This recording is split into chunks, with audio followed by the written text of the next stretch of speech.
Hi, everybody. This is Patrick Zielbauer from Infinity Futures. It is Monday, January 29th, 3:30 p.m. Central Time. Thanks, everybody, for coming to the event today. Today, we are going to focus on the volume profile study that exists within Sierra Chart and answer some questions about that, give you a bunch of examples. Before we do, let's go into a couple of risk things. Trading futures, options on futures, and retail off-exchange foreign currency transactions involve substantial risk of loss and is not suitable for all investors. You should carefully consider whether trading is suitable for you in light of your circumstances, knowledge, and financial resources. You may lose all or more of your initial investment. Opinions, market data, and recommendations are subject to change at any time. Past performance is not indicative of future results. So folks, be very conscious about risk capital. Only fund a futures account with risk capital. That means money you can afford to lose without lengthening your retirement horizon or affecting your lifestyle or ability to manage your bills and expenses. So if you have any questions about where you might fall on the risk capital curve, so to speak, please feel free to have a discussion with your representative in our office about that. We would be happy to have such a discussion about risk. We don't sugarcoat risk, and please don't be afraid to have a chat with your representative in our office about that. All right. My name is Patrick Zielbauer. I'm an AP or associated person of Infinity Futures. I've been working here since 2004. And in that time, I have utilized a lot of different trading platforms and clearinghouses and data feeds and order routing capabilities and so on and so forth. And Infinity, as most of you probably already know, have settled many years ago on the Infinity AT platform for order execution and Sierra Chart for charting and analytic tools. And we believe Sierra Chart is a phenomenal application. And every Monday we do these events in an effort to highlight something about Sierra or teach people something or sort of keep people keep people's fingers on the pulse of what Sierra is doing and the kind of updates they're making. There's going to be a lot more cool stuff coming down the pipeline. But one thing that has really happened in the last year or so is Sierra has continued to evolve in a positively with respect to its volume by price study. So volume by price study, or what some people refer to as a volume profile, is kind of like a histogram like this, where you can see bid and ask volume separated, which this is separated, doesn't have to be separated, but you can see bid and ask volume or total volume at each price in a histogram format relative to other bars on the screen. So that's a short explanation of what a volume profile is. And what I plan to do in the event today is go through some basic setups that exist within Sierra, and then also take you through sort of the process of building a customized volume profile. So I have a lot of chart books open right now. If you look at the top, you're going to see lots and lots of tabs. The reason that is that I put together a whole bunch of files that are pre-made, and what I would invite everybody here to do is request copies of these files from your representative in our office, and we will make sure to get them over to you, and you can use them in conjunction with the recording of this event, which will be up on YouTube within a couple of days. All right, so that's a really nice way to go back and listen at your own pace, of course. So we are going to jump around a little bit because there's a lot of topics that I want to cover.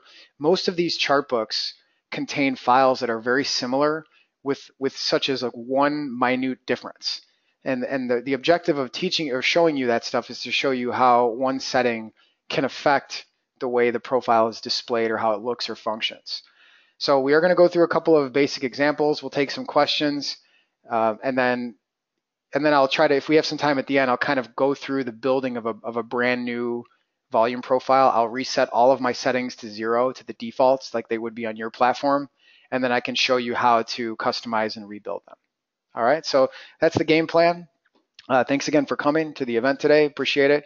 And let's try and get started. So the very first thing here is I have this chart book file open called volume profile default no custom settings. So if you right click on your chart, and I'm going to get rid of this right now, and look for the study called volume by price, and you add that to your chart under studies to graph and apply the change, this is what it's going to look like. So what this is basically doing is it's showing you bid and ask volume separated by color, and the amount of the bars on the screen determine the length of the volume bars. And what I mean by that is as I zoom in, you're going to see that the bars actually change because this histogram is only measuring what bars are visible on the screen. So if somebody's looking at only a very small amount of bars like this, then there's not as many bars to compare, and therefore you're seeing more extreme differences. when you scroll out like this, and what I'm doing is left clicking on the x-axis down here where the times are and dragging to the right to zoom out like this. Okay, you notice how the profile is shifting in real time to account for the fact that now I'm looking at more data. So this is the default setting. To me, it's the least relevant way to use a volume profile, because you're really not using a fixed unit of time or a fixed number of bars. All you're really doing is comparing the volume based on how many bars you have visible on the screen, which might even change, based on the resolution of your computer screen. So I don't really think this is a very effective way to utilize this tool, but it is the default, and that's that's I just want to explain how you would start. All right. Now another thing that I would like to show you is that you have a file that looks sort of like this. Okay, it might not be arranged this way, but everybody who has either a demo or a live account has a file on their screen or on their computer called 2018. I think it's called 2018 volume profile. Let me check that. 2018. Yes. Let's see, where is it? 2018 volume profile. So if you have a demo account or a live account, you already have this file on your screen, on your computer. So all you have to do to open it is go to File, Open Chartbook, and locate it. And it might not be arranged in this way, but for those of you who want, I'm not going to spend a lot of time on this one until later, hopefully. But if you're looking for a good summary or a good explanation of some different volume profiles that you can have on this program, this is a good file to have, and you all already have it. Okay, so if you have any trouble locating it, let us know. But this is something that comes with everybody's setup. All right, so just a quick reference, and of course we'll make these available to everybody if you struggle with them. All right, so when people look at a volume profile, they're usually looking for some specific characteristics. They're looking for areas where lots of volume have accumulated versus areas where there is very little volume traded. They're looking at something called the value area and the point of control. You probably recognize those terms. Okay, I'll define them here in a moment. And they're looking for a big picture view of where the market has displayed the most interest, as well as maybe where it has continually displayed interest historically speaking. And the way that you would define those terms by default with a value area, for example, a value area is the range where 70% of the volume has traded between the top and the bottom range. So, and I'm going to show you a study here in a minute called the volume value area lines that is a simplified version of this. We're going to come back to this one in a little bit. But you see this VVAL down here and this VVAH. That stands for volume value area high and volume value area low. That means that 70% of the volume that is traded on this chart in this session has traded between this price and this price. And then the VPOC, volume point of control, that represents the price at which the majority of the volume has traded in this session. So the general belief among traders who look at volume profile is that these areas tend to represent good areas to look at, especially the value area low and the value area high, because they represent the market breaking out of what is considered a well-established range. So a little kind of a quiz question here. So let's say that the session begins at 5 p.m. last night, all right, Central Time, and the market opens right up. And all of a sudden, a new value area is established immediately, right? Because the market is now trading and volume is accumulating. Right away, you've got a value area high and a value area low. But if the market breaks the value area high 5 minutes after the session starts, is that really considered a significant level? Well, the short answer is no, it's not, because there really hasn't been a lot of volume accumulating. So it doesn't take very much to shift this number up or down as contracts trade. My belief is that if the value area is broken as the session has aged, especially in the late afternoon, that really does represent a shift in the overall interest of the market. So one of the things that traders usually look at least my customers, relate to me. My opinions are based largely on my own clients' opinions. So, take that for what it's worth. But the idea here is that a lot of times if the market breaks a value area high or low, late in the day, that's a significant and meaningful area. So it doesn't necessarily mean that the market is going to behave a certain way as it reaches that level, but usually you will see a flurry of activity as the market breaches a value area low or a value area high late in the session when a lot of volume has already accumulated. And it, excuse me, it really takes a lot for the market to break through to the below value or above value. So we're going to cover a couple ways you can use the profile to see those values. And let's start with let's actually start. This would be a good time to actually start from scratch, and then we're going to go into some of the chart books that we've got here.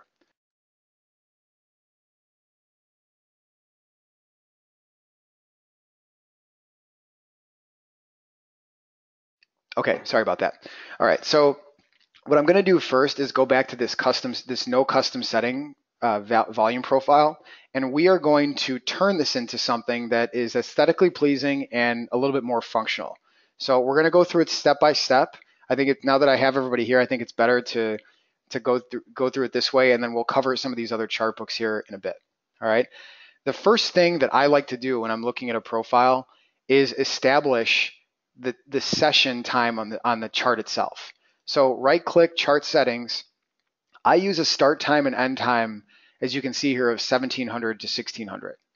That is because I like to see the full 24-hour session, or well, in this case, 23 hours, because the market is closed between 4 and 5 Central. So one thing you might want to do is make sure that your start and end time of the chart makes sense to you.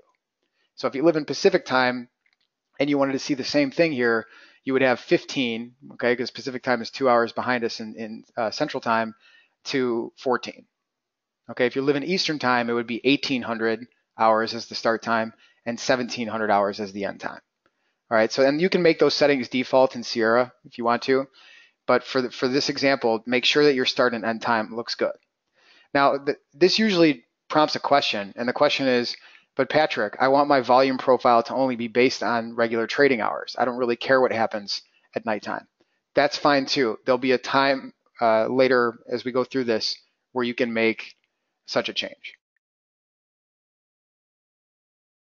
Okay, so now that we've got the start time and end time right, the next thing we're going to do is right click and go to studies, and we're going to click on the only study that we have present here. You can see VBP stands for volume by price visible bars. So this study is called volume by price, but the way it's displayed is based on how you have the settings set. And you'll see this is going to change here in a minute. So we're going to go to settings, and we're going to go to the settings and inputs tab. And the most important thing that we're talking about here in terms of time frame is this right here. Excuse me, volume graph period type. And we're going to go through some examples of this in a little bit. But you'll notice that the default, as we said, was visible bars. What I'm going to do is change this to multiple profiles based on fixed time. Okay, it's the third option. There's a whole bunch of choices in here. We're going to try to cover a couple of them. But first, the most important thing to note here is go to multiple profiles based on fixed time. So when you select that and this changes, the volume profile is now waiting for you to put in some kind of input. And those two inputs are determined by these two lines right here. Time period type for fixed time and time period length for fixed time. So mine default, I think they default to 1 day, I'm pretty sure, so you may want to check your screen. But now that we have multiple profiles based on fixed time selected here, when I apply this chart, these changes, the chart is now going to be using these criteria to build the profile. So let's just go ahead and apply it, and we're going to see right away a shift. All right, now, how can we be certain that this is now functioning the way that we've told it to? And we can do that by zooming out. And what we're going to end up seeing is a new profile being built starting at 5 p.m. Central Time, which is 1700 hours. All right, now let's change the time frame on this chart to, say, 15 minutes, just so we can see a little bit more. So this is what a volume profile looks like with no custom settings, except for the fact that we're now using a one profile for each day. All right, so this is how the screen might look. All right, now from here, there's notice how the studies to graph section has changed. VBP stands for volume by price, but now it says 1 day instead of visible bars. All right, So that's only one change we've made so far. Now, there are some other volume graph period types we're going to touch on here in a little bit. But before we do, I want to talk about a couple of aesthetics and some functional things as well. One thing that happens with a volume by price chart is that the screen can get a little cluttered because you have a lot of stuff visible, and sometimes there's the candles can be right on top of the profile, and that can be a little bit annoying. So one thing that you may want to do is use this transparent draw style, which is defaulted to no. So if you select yes, you'll see there's a value directly below that says transparency level 50. If I apply the change, you'll see that things just lighten up enough to get out of the way a little bit. So this is totally customizable. All right, I usually do have a transparent draw style on because I don't want the charts too cluttered. You can increase or decrease this value. It's really, really easy. If I change it to 80, you can see it's going to get even lighter like that. So that's how you can adjust the transparency level. All right.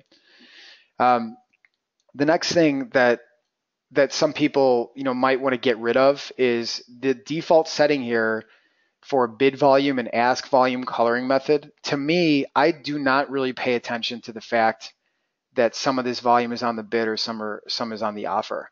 For those of you who are interested in order flow and you care about this sort of thing, I think you should go back and watch last week's presentation that talked a little bit more about that. There are far more efficient ways to make a visual determination about order flow or the bid volume or the offer volume and the relevance to one another. This is not the best way to do it.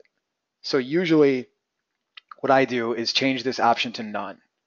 And what that means is that it then defaults to a blue color, which we will control later in the subgraph section. So the bid volume and ask volume coloring method, unless you care to see the bid, how much of a particular price was traded on the bid or the ask, I would leave this at none. Okay.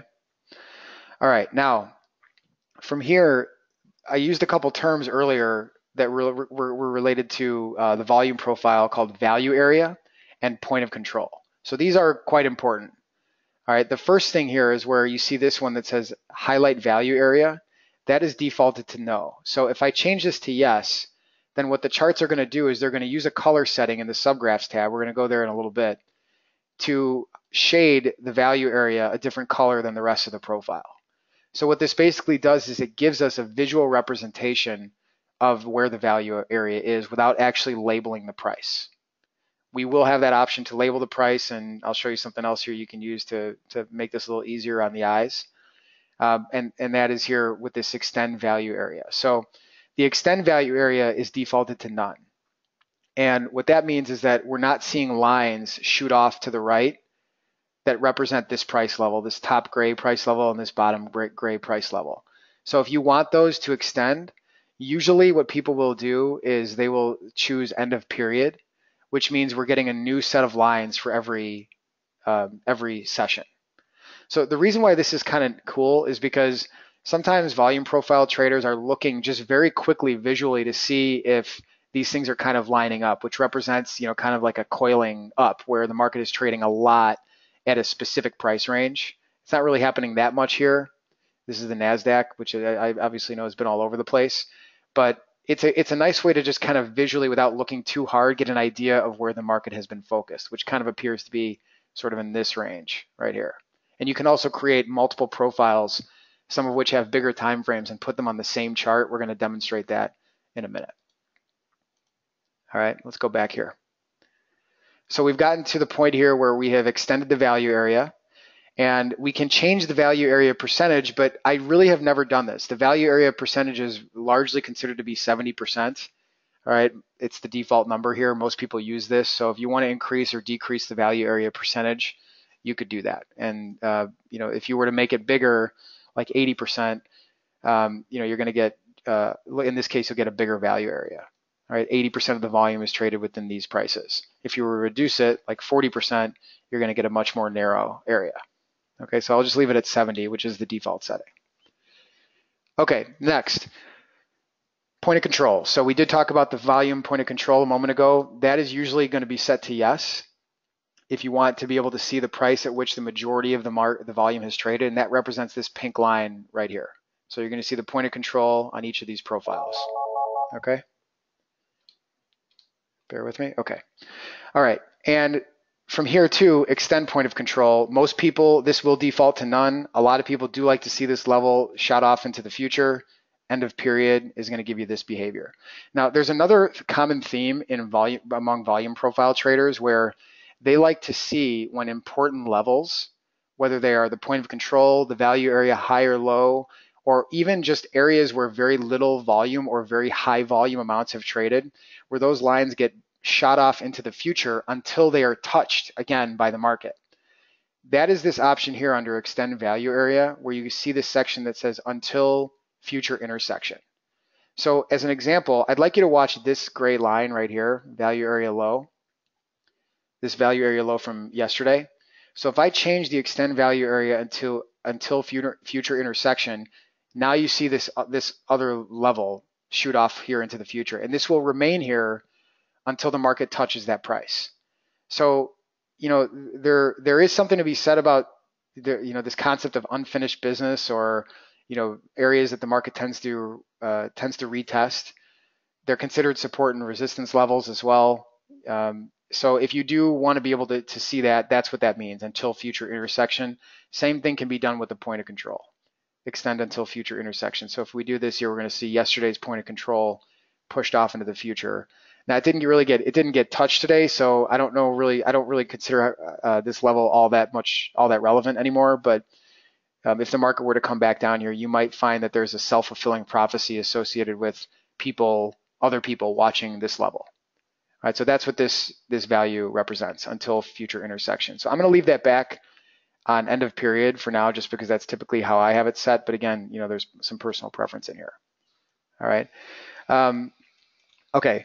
A couple other things that come up frequently. This draw profile outline and closing bars. This is just kind of a nice, clean way to see a box around the entire thing. So it's a really easy way to see like high and low value, or just a high and low, and it just cleans things up visually. It makes it, for some reason, it makes it really easy to track, and you can change the colors and everything like that in the subgraphs tab. But this is what that function is: draw profile outline and closing bars. All right, and then the other thing that I'm going to touch on before we move on to some of the other examples is the color coding. So we're going to get to this. We have other files pre-made here that I'll show you how to do this, but you can color code the volume bars based on a percentage of the POC. So what that means is, like this bar here yesterday, you can see that this bar is probably pretty darn close to the point of controls of volume. I can't really see how close it is, but it looks pretty close. So what you can do is you can use this function to color the other bars a certain color as they reach a certain percentage threshold of what the point of control's volume is. So in my opinion, these colors are kind of backwards. Like if you get to 90 to 100% of the point of control, you get this kind of blue, like ice blue color. Whereas if you're at 0 to 10%, you get this bright red color. You would think these would sort of be flipped. You can customize them. But if we change this option, I'm not going to do it permanently because we have other files that demonstrate this. But if we change this color code volume bars based on percentage of POC and select that to yes, then we're going to get a different behavior like this. All right. And what this is basically doing is it's coloring the bar based on a percentage of this pink bar. So if the bar is 0 to 10% of the pink bar's volume, it's this color. All right. If it's 60 to 70% of this bar's volume, it's this color, etc. So it's a way for you to see when volume is starting to accumulate at other prices, which could eventually render this point of control obsolete or make some other line the actual point of control, and this one goes away. All right. The other thing too with this particular, the next question ultimately becomes, what about these colors here? And you have this option here that says highlight value area and high and low only. And if you change that to yes, then you'll still get the value area high and low, but you still get all the color coding. So you've got the value area high here, you've got the value area low here. These can be labeled and in terms of like with some initials and also the price. But if you want to be able to see the color coding throughout, you can do that. All right, so I'm actually going to leave the color coding off for now because we're going to come back to that in some other examples, but you do have that capability. So, very quickly, what you end up with is a screen that provides a great deal of information. You can see where the majority of the volume has traded. You can see the price at which the majority of the volume has traded. You can see that value area range. You can see the high and low of the day. And if you're looking at a little bit of a longer term chart, you can see if the market is consolidating around a range of prices.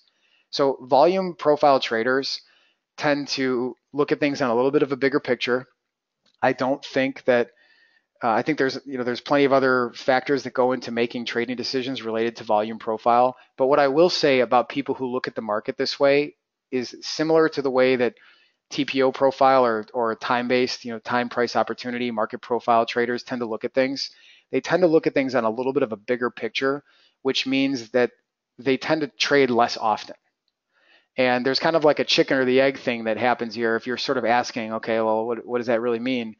Well, is the person interested in volume profile because they are patient by nature and that makes them a better trader? Or, are they interested in, or are they just extremely patient and therefore they gravitate towards a strategy that slows things down a little bit? So volume profile takes a long time for levels to play out.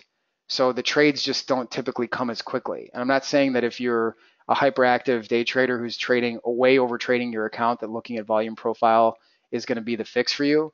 But you might find that the setups that you look at that are related to this strategy or this way of looking at things tend to come fewer, and it might be a good thing for you.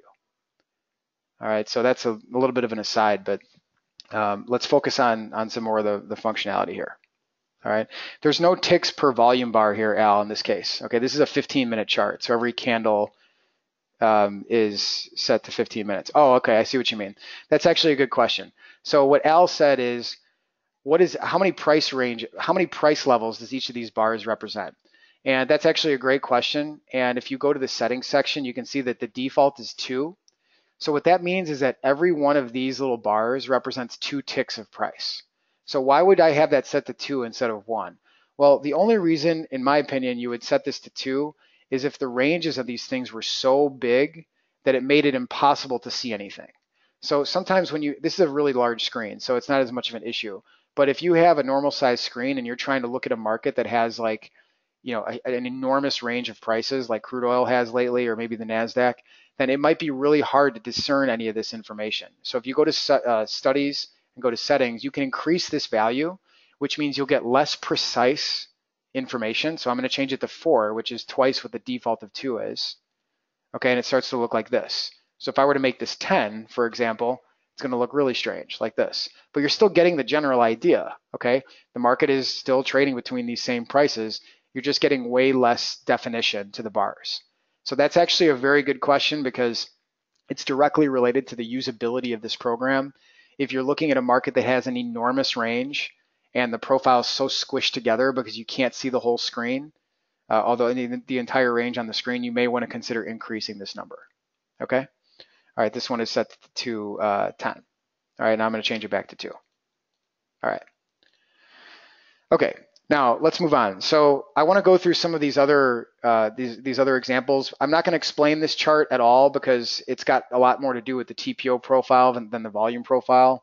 But for those of you who are interested in market profile, you can use the volume profile study along with a TPO profile. So a volume profile, which is here on the right, this one's pointing left, this means it's right aligned, and that's a feature that you can easily turn on or off, is one of the only studies that can be applied to a TPO profile chart. Sometimes when people look at market profile, which is based on time spent at each price rather than volume traded at each price, they also like to look at a TPO profile. So if you are interested in volume profile and market profile, you can put them on the same screen. So that's where I'm going to leave it with this one.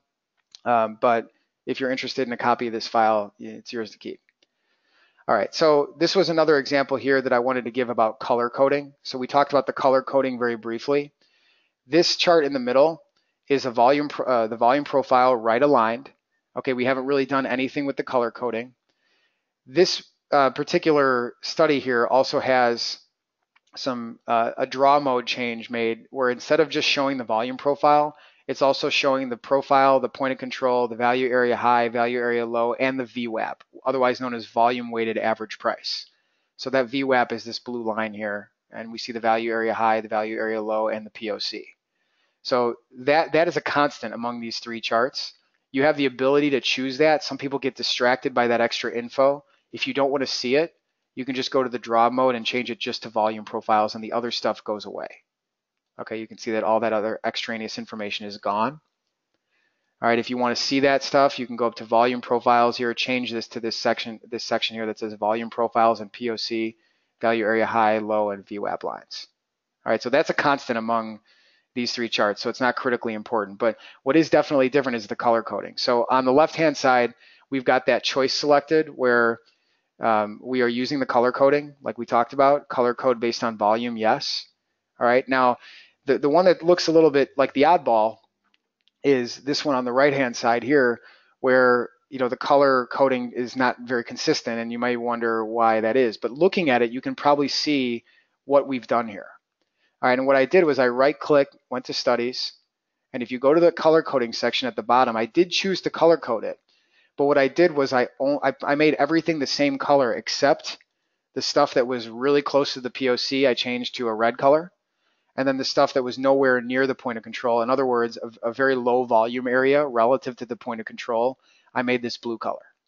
So what I basically get to see here is a regular profile, except I'm highlighting areas where the volume has traded in a lot compared to where the highest volume area is, and I'm also highlighting areas where the volume has traded very little. The idea here is like if somebody's looking at crude and crude starts to break, just to kind of give you guys a really dumbed down version of this, if crude were to start to break down here and it were to get down to this like 65.12 area, a volume profile trader would say that there's a good chance that this market rips right through this area. And that's not guaranteed to happen, but what it means in general is that there's very little interest at this price level because very, very few contracts traded here in this session. So when you're looking at a bigger profile, like a weekly profile or a monthly profile, and you see areas where there's very, very little activity, there's a simplified hypothesis that the market is likely to not stop there. Now this is not this would not be a very fruitful move because there's not much space here between these two price levels in crude, but sometimes it's a lot wider than this. All right, so that's like an actual reason why you might want to be looking at these levels. Is that if you see an area that is very, very low interest, then oftentimes it means the market might just plow right through it. And if you see an area that has very, very high interest, that there's a chance that the market is more likely to pause at that area. All right, now going from this chart book to another one that's related, there's one here called Volume Profile Peaks and Valleys. So what this is a right-aligned volume profile, and you see a whole bunch of red and green lines all over the place. Why are those there? Okay, those are there because in the studies section, and this is a daily profile, I have a section here that's called Draw Peaks and Valleys. And do we want to draw just peaks? Do we want to draw just valleys? Or do we want to draw peaks and valleys? If you have both peaks and valleys selected, what the chart is going to do is it's going to draw both what some people refer to these as high or low volume nodes. All right, and then are the peaks and valleys extended off into the future? Remember, we can do end of period like this. Okay, or if we look back, if you see here, there's a whole bunch of other levels here that are cut off because of the new session. So if you go to settings, draw peaks and valleys, extend peaks and valleys, end of period, I could change that to until future intersection, and then you get this behavior. So this is a way for you to put on the screen areas where the market has traded very, very little compared to other prices in that same session. All right, you can have these labeled and color-coded. If you scroll down into subgraphs and you look for volume peaks and volume valleys, you can see I've got a value label here. This value label being present, which is this checkbox right here, is what controls whether or not these prices are actually labeled. All right, so if you are into the concept of a high volume or a low volume node, or a peak or valley, as we say, then this is where you can turn those on or off. All right, so that's all I really wanted to cover about the peaks and valleys, but that's a common question, and this kind of follows along the same thing I was telling you earlier, where sometimes people like to see these levels projected into the future until they're touched again. And there's some validity to it. I mean, if you're not looking at the prior day's session, you're looking at the market like this, and you care about those levels, it's a way for you to see where they are without having to look at the prior session or look at things on such a big picture. All right. Now, how are the peaks and valleys calculated? They are calculated in the studies section based on a value here under settings and inputs. And it's this peak and valley sensitivity right here. So peak and valley sensitivity is how far up or how far down, how many bars, volume bars up or down, is it looking to compare for the purpose of determining whether it's a high or low volume node. So to demonstrate that, let's change this number to 4. What it means is that now it's only looking 4 numbers up or 4 numbers down. That's why there's tons and tons of lines, because now each volume area is only looking 4 bars up and 4 bars down for a comparison. If you make this number bigger, you're generally going to get less lines, because now it's looking 20 bars up and 20 bars down in order to determine whether or not we have a low or a high volume area. So if you want to be more selective, if you don't want the chart to be as cluttered, you can change this value to a higher number, which will reduce the amount of lines you've got visible on your screen. So if you want to be a little pickier with the amount of levels that are present, you can increase this number, and you're going to get way less data. Okay. Hopefully, Sam, that helps your question, because that's the only variable here that I know of for the peaks and valleys. All right. Okay, so that's the only thing I wanted to cover about that particular thing. A couple other things that I wanted to talk about that are kind of strange, but people ask about from time to time, is the volume profile study also has the ability to look backwards. So if you look at this volume profile here, you can see something looks really odd about it, and that is that it's clearly a daily profile, but where is all this volume? What about all this trading up here that happened? Where is it? Well, it's not present, and that's because this particular profile is looking at yesterday to build the profile. And if you look at this one here, where's all this volume here? Where'd it go? All right, well, it's not there because it's looking at the prior day. All right, so this is called a look back period. So this defaults to 0, which means that if you and most people will leave it at 0. But if you do want the volume profile to look backward in time, then you can choose number of periods back to reference and change it to 1, which means it's going to be looking at yesterday. All right, again, this will default to 0, but if for some reason you do want to be able to look back in time, X number of periods, that's a way to do it. All right, that's the only thing I really wanted to mention about that. Some people ask about it from time to time. Another thing that you can do is you can hide the candles altogether. This is kind of I'm not going to call it a strange request because nothing in trading is really all that strange, but you can hide the candles altogether. This is actually done from the chart settings section. So if you like the idea of looking at a profile chart, but not a market profile where there really are no candles, it's really just the letters, you can achieve a similar look using the volume profile study by changing the graph draw type to blank. So that's right-click chart settings. Once you've got the profile looking the way you want on the screen, you can right-click chart settings, go to the graph draw type, and change it to blank. And you'll get the profile itself with no candles. All right?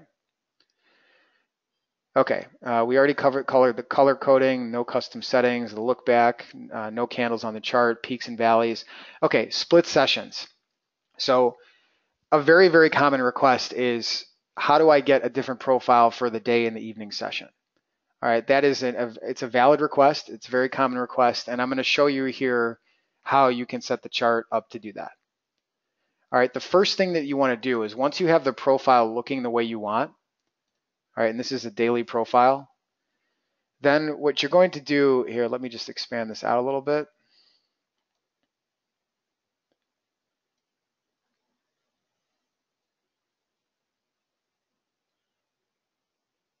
Okay, here we go. You're looking for this option here that says use separate profile for evening session. So this is going to be defaulted to no. So if you want to have a profile for the daytime and a profile for the evening time, then you'll want to make sure you go into this session here and change this to yes. But that's not the only thing you have to do. You also have to make a change somewhere else on the charting program. So I first want you to make this change.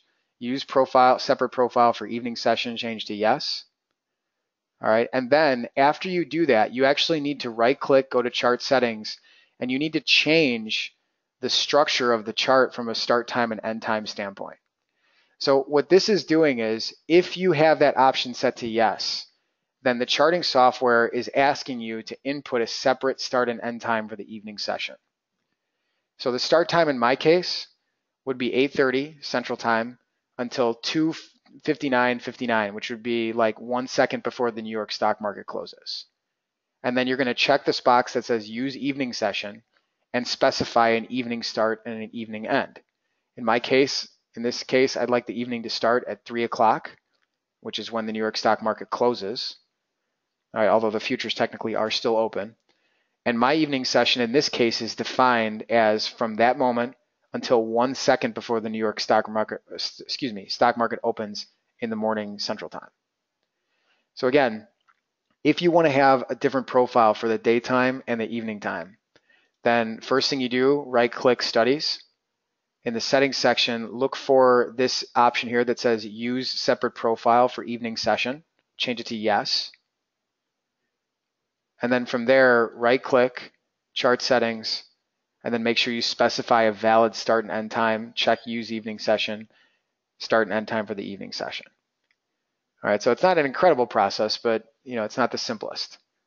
But it is definitely doable, and what the result will be like what you see here, where we get a different profile for each day. So this profile represents last night, and then this starting at 3 o'clock Central, and then this profile represents everything after 8:30 Central Time until the New York stock market close. And you can see here, look at that. We see this little guy right here. This is a new profile already building because now we're an hour into the next session as defined by this chart. So this profile then would build all night and then all until the next morning until right before the New York stock market opens, and then it will start a new one. Okay? All right. Okay, now this leads into another common question that we get, and that is, it's something I touched on very briefly earlier, and that is how to have the profile be displayed based on a different time than what you have your charts set up as. All right, so that's kind of a wordy way to explain it. But on the left-hand side, we have a daily profile. Okay, it looks pretty standard. It's got the color coding, we have the value area, all that. All right, and then there's a section here that says use different start time, and it's set to no.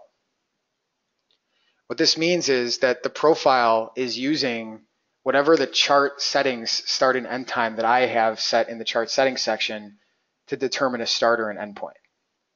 So there's not really much to tell you about this particular setup. This is set to no, so it's not using any different start or end time other than what I already have in place here, start and end time.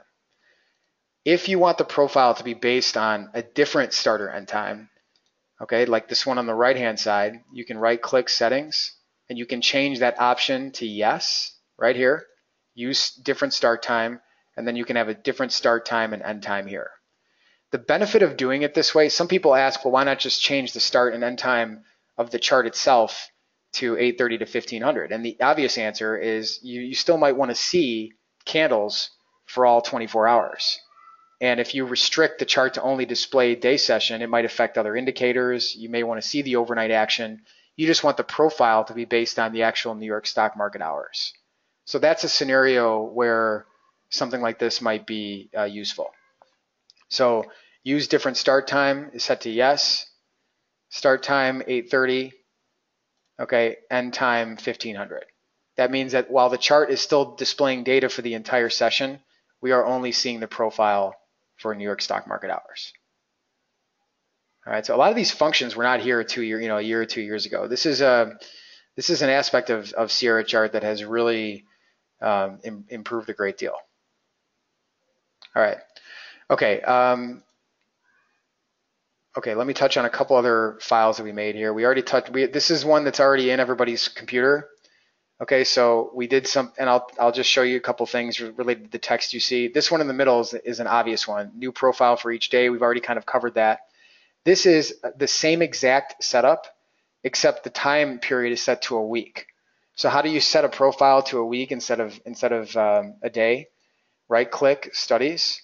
And if you go to the settings section, that fixed time unit, okay, multiple profiles based on fixed time, just like we had with the day, except instead of a day in this field, we have a week. All right, so that's really all I did was duplicate this chart and then change that one thing. So this is really easy. So this is a weekly profile. So you can see here, this profile is based on the entire prior trading week, which is particularly useful like starting Wednesday onward, or even I guess Tuesday, but I mean, it's pretty much useless on Monday because a weekly profile on Monday is the same as a daily profile on Monday. But as the week goes on, I mean, it's a really easy way to see if you're breaking out of a weekly range without having to look at a weekly chart. It's pretty cool. So that's a very practical use of a weekly profile. Plus, it's very easy to see these high volume and low volume areas. All right, so that's a weekly profile. This is the dynamic one based on how many bars are visible. We've already kind of touched on that. That's not particularly useful. This one down here is the default settings. We've already touched on that. I'm going to demonstrate in a minute here how to do two different profiles on the same screen. We'll do that in a little bit. I don't really care about this one down here too much. And then this day and evening session, we've already covered that as well. So these are all on your computer already. Feel free to take a look. All right. Okay, I do want to touch on this one more time, and that is because, for those of you who have heard my presentations before, I really like to focus on simplicity. Some people don't need all the data. They don't need the histogram. If you just want the volume value area lines, you can just add them here. Okay, you don't need to have the entire profile. If all you care about is the volume value area, and in my case, the historical location of the volume value area, then you can add these studies. So what I did here was I added the study and then I customized the settings a little bit, like with the price labels and everything, and then I just duplicated the study, and there's a choice here of drawing developing value area lines. This is the only change I made between these two. So what that means is this, like look at this where you see this blue line take a dive here. See the green dotted line right here? Okay, this is where the value area was at this time. This is what they mean by a developing value area high. So this is where the value area high was at this time. The green solid line is where it is now. So obviously as the market had fallen, a lot of volume was accumulating down here. This number kept getting lower and lower and lower and lower. So you will always see these two lines converge until where they are at the end of the day. All right, but the idea of having the developing lines is a little bit more useful for looking back in time at something. So I look at charts sometimes where I like to see if the market breaks the value area high at the same time that a certain oscillator like a CCI or something is reaching a certain extreme level. I like to go back and look and say, okay, yeah, the market was breaching its value area low, even though it's not a valid signal anymore because maybe the CCI retracted or something. I could see at the time, yeah, that was actually a really valid signal. So that's why I keep the developing lines on the screen. You don't necessarily have to have them up there, but I like for the purpose of looking back, I like to have them up there. So again, if you like the concept of value area high, value area low, point of control, but you don't necessarily want the histogram, this is your solution. Okay. All right, a couple other examples that I wanted to give. So this is a chart file here that has a couple of different graph draw types, volume graph period types. And what that basically means is how is the profile being drawn. So this one here is called 7 days at end of fixed time length. So before, we hadn't ever changed this to anything other than multiple profiles based on fixed time. It was always a day, it was always a week, a month, for example. That's been very easy. But there's also the ability to look at a fixed unit of time. And what that basically means is that a profile going back 7 days. It's like a rolling 7-day profile. So it's not looking back it's not looking back like as the calendar week. It's looking back 7 trading days. So if you want to have a profile that's based on the last 7 days all the time, regardless of it's a Wednesday or a Friday or a Monday or whatever, you always want it to be looking 7 days. This is an example of how you might be able to achieve that. One period at end of fixed time length. Okay, and then when you choose that, it is now this value. Okay, this value is what's being looked at. Time period length for fixed time. And we have that set to 7, so it's looking back 7 days.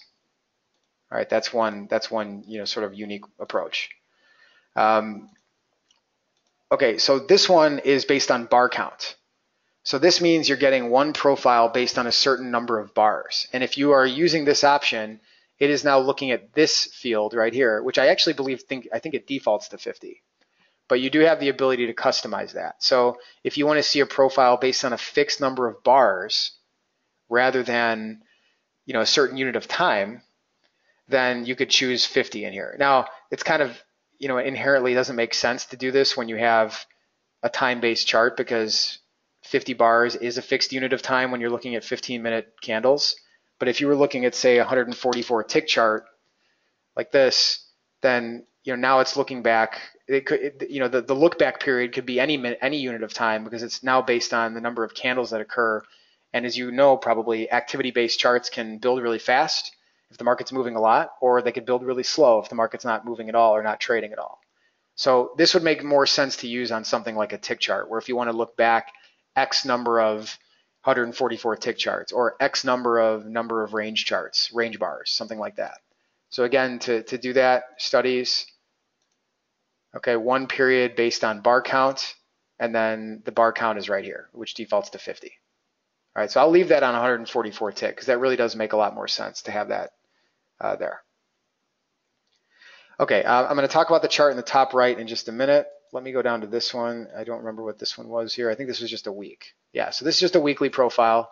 Number of multiple profiles based on fixed time. Each profile represents 1 week. It becomes a little bit more apparent. Like this is a weekly profile. Really, it's only today, because today's Monday. But this is last week's profile here.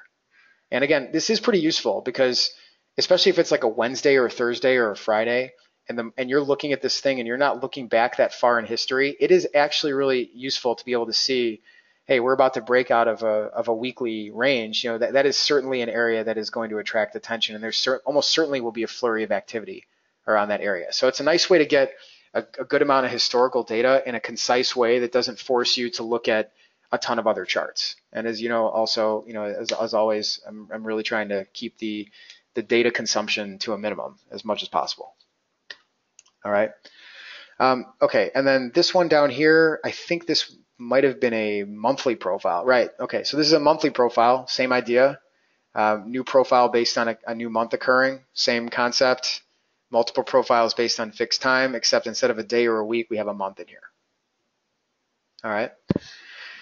Okay, and then lastly, on this screen, you may notice one thing, and that is that this chart is a crude oil chart. It's not a NASDAQ chart. And the purpose of this chart is to show you can also build a profile based on a fixed start date. Okay, so in this case, sometimes with our crude oil traders, they like to look at a certain contract beginning on a fixed date, and they want to see all the volume that's traded in that particular contract starting from X date. So usually crude oil rolls over between the 17th or so and the 19th of the month. So in this case, I believe I chose the 17th. And if you go to studies here, you'll see this is another one of these choices. This is one we haven't yet explained, where it says volume graph period type from start date time to end. So this is basically saying, okay, on, I didn't actually specify a time. It's set to midnight. But from start date and time to end, I have the start date set to January 17th. And then the end date, I didn't specify an end, which means it's going up until the current day.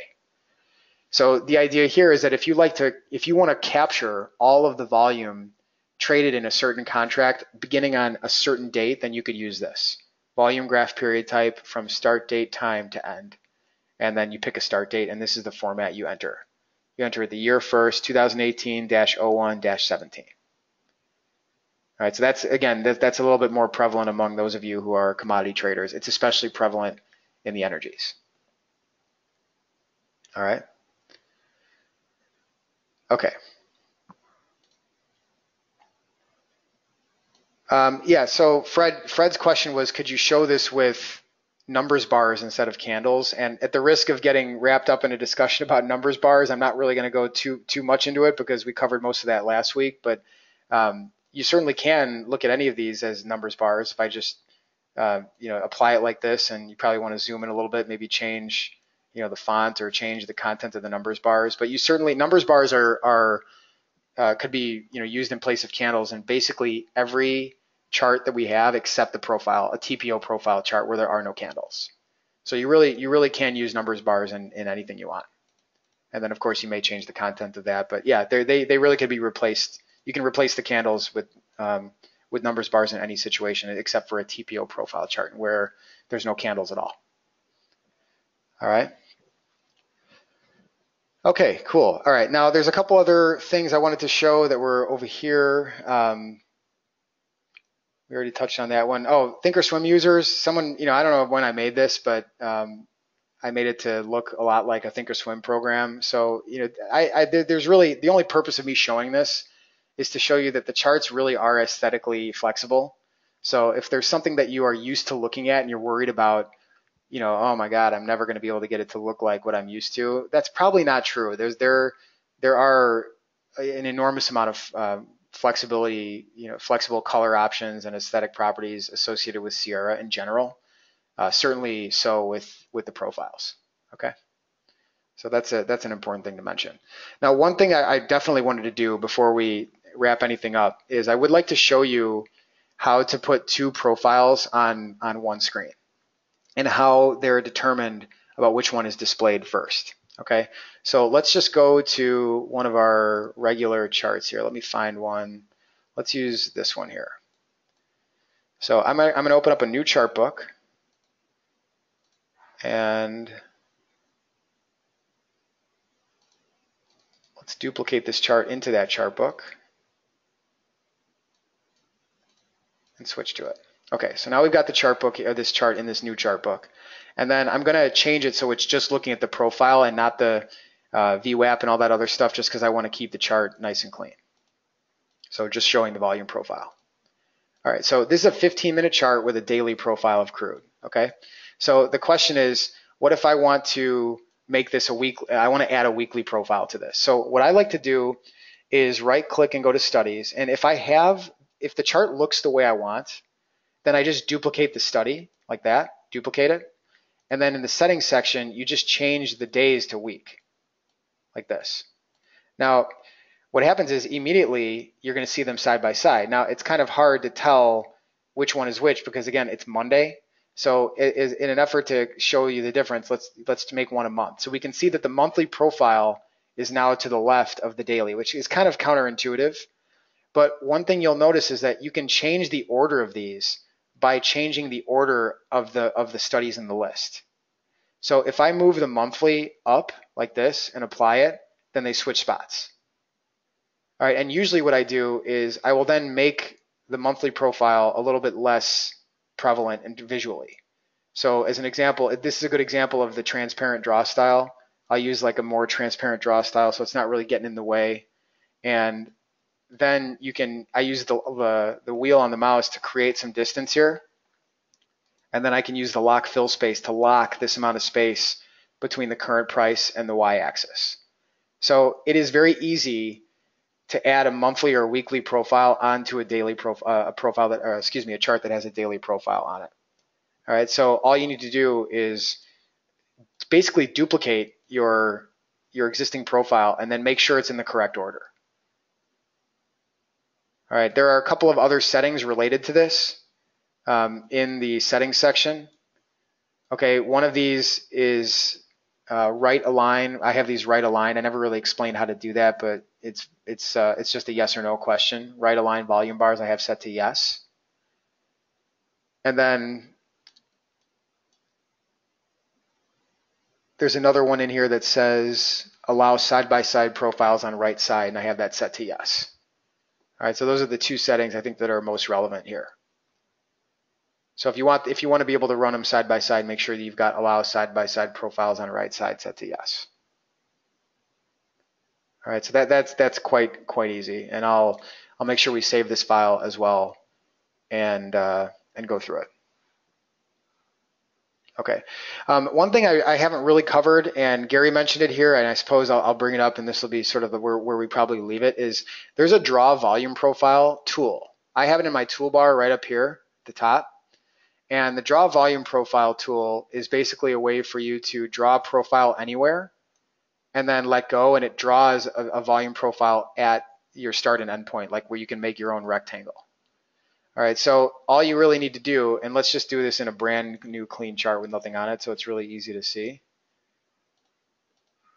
Okay, so you just open up your chart, draw volume profile. Like let's say, okay, I want to look from here to here because I really want to see if any volume traded on those big down bars. So you can go like this, and it's going to reload the chart with a volume profile just on that area that I selected. All right, now what controls how the volume profile is drawn is your default settings of your profile. So the volume profile, because of how flexible and customizable it is, most people set default settings. And what I mean by default settings is if you right click, go to studies, and you go to your settings for your volume profile, you have a section here that says save these settings as the default. I'm not going to set these for these because this is kind of a weird one. But once you have a volume profile study that looks the way that you want, you can check this option. Save these settings as the default. And if when you do that, at that point, this drawing tool, DVP, which stands for Draw Volume Profile, will utilize whatever defaults you have like this. Let's do one more. Like this. So that is a really neat tool. I'm surprised I didn't think of presenting on that, Gary, but thanks for pointing it out. And again, you can then right click and erase these just like you would any other drawing. Like that. If you don't have the Draw Volume Profile tool in your toolbar, you can add it. All right, by right clicking and going to Customize Control Bar 1, and you'll find it under the Tools section. You can add it from the left to the right. All right, or if you don't care to do that, you can just go to Tools and select Draw Volume Profile. It's right under here.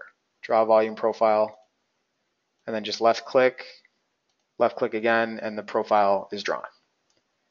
And again, when you draw your profile, if it looks plain, like the default setting of a volume profile chart when we opened it up the first time, that's because you need to put some defaults in place.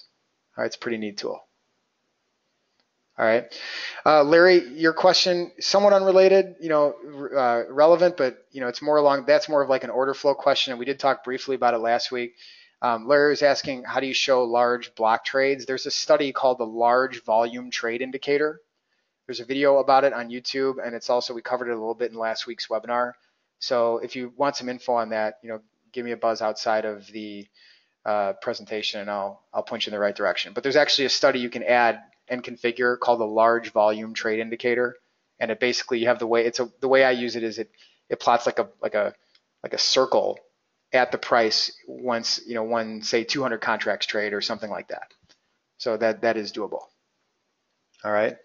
So this study by nature is inherently complex, and it does in order for me to cover a lot of ground. I apologize. I know I have to jump around from setting to setting, but it really is a fantastic study, and it's a nice way to get a big picture view on things. So if you find yourself in a position where you're over trading the account or you're looking for a reason to slow down, this is something that might be able to help you go off into a direction that allows you to be a little bit more focused about the frequency with which you trade and the reasons why. And those low volume areas, that's particularly interesting to me. The value area high and low, those are particularly interesting to me, especially late in the day. Weekly profile at the end of the week, that's particularly interesting to me. So there are good uses of this that can show you important price levels without having you look at 20 different charts all day long. And again, that's the goal, is to try to reduce decision fatigue and just clean up the charts a little bit. So I hope you found it useful. I know that I missed a lot of questions, but I'm kind of short on time today, so I'll probably have to cut it here. If anybody has questions that we missed, please feel free to email them to your rep, and we can make videos and throw them up on YouTube. We're still deciding a topic for next Monday as well, so keep your eyes peeled, and we'll be doing another webinar on Monday, this coming Monday as well, talking about something different.